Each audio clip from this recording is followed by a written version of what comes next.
Christmas, and all through the house not a creature was stirring, except Grandma. She was just getting up from her comfy chair by the fire to go to her computer at the desk. She was going to be having a special Zoom meeting with her grandchild, Bobby. You see, Bobby couldn't come over this year because of COVID.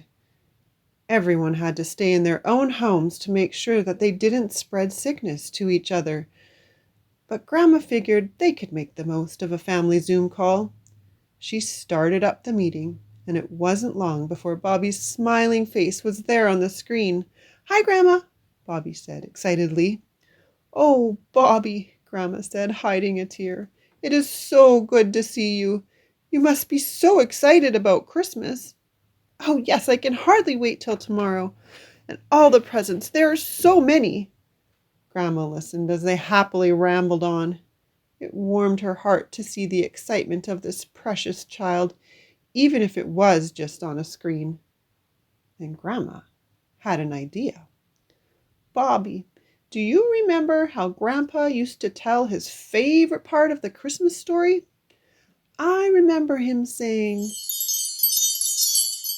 I'm going to tell you about my favorite part of the Christmas story. It happens after Jesus was born.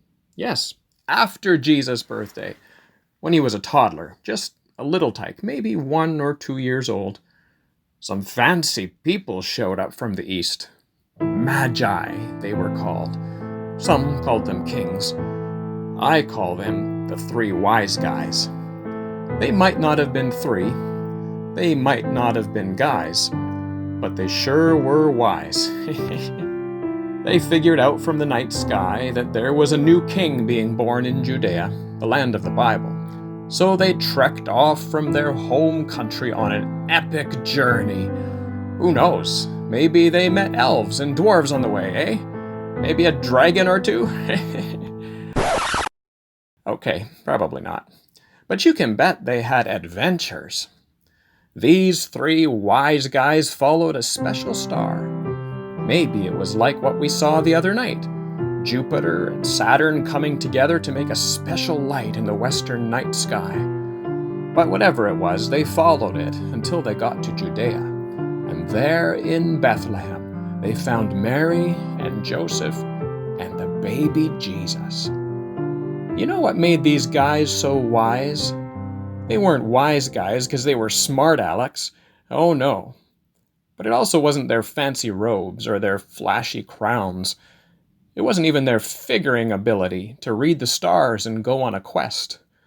No, what made them wise was what they did next. They recognized Jesus as God's gift to the world, and so they gave gifts back to him. Gold, frankincense, and myrrh, gifts fit for a king. And every time we give gifts to each other, on Christmas, or birthdays, or even gifts of kindness and compassion to each other every day, we show that we too are wise in the ways of Jesus. "So, Bobby, I hope you'll be like those 3 wise guys Grandpa told about. You know, you brought me a special gift already." "I did?" Bobby questioned. "Yes, you made a wonderful snowman in my front yard, and even though I can't have you in my house, I can see this snowman, and it reminds me of you."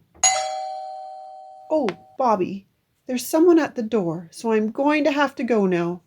"Okay, Grandma. It was so good to see your face, my dear child. Merry Christmas. I'll look forward to hearing all about it next time. I love you." "Merry Christmas, Grandma. I love you too." And Bobby was off like a flash. Grandma stood slowly and smiled. She wondered who would be at the door on Christmas Eve. She opened the door to a blast of wind, and there stood Sam. Hi, Grandma. He had come to check on her and make sure she had enough wood for her fire. She was happy to have a chocolate bar to hand him, but sure wished he could come in and warm up with tea. Chocolate. After all these months, he still checked on her regularly. It was like he was a wise guy bringing gifts.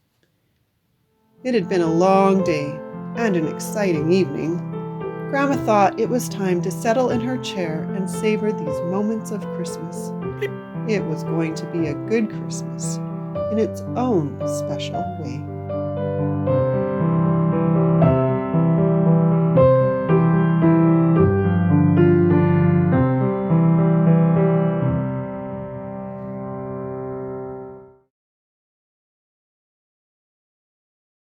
Penguins are our friends.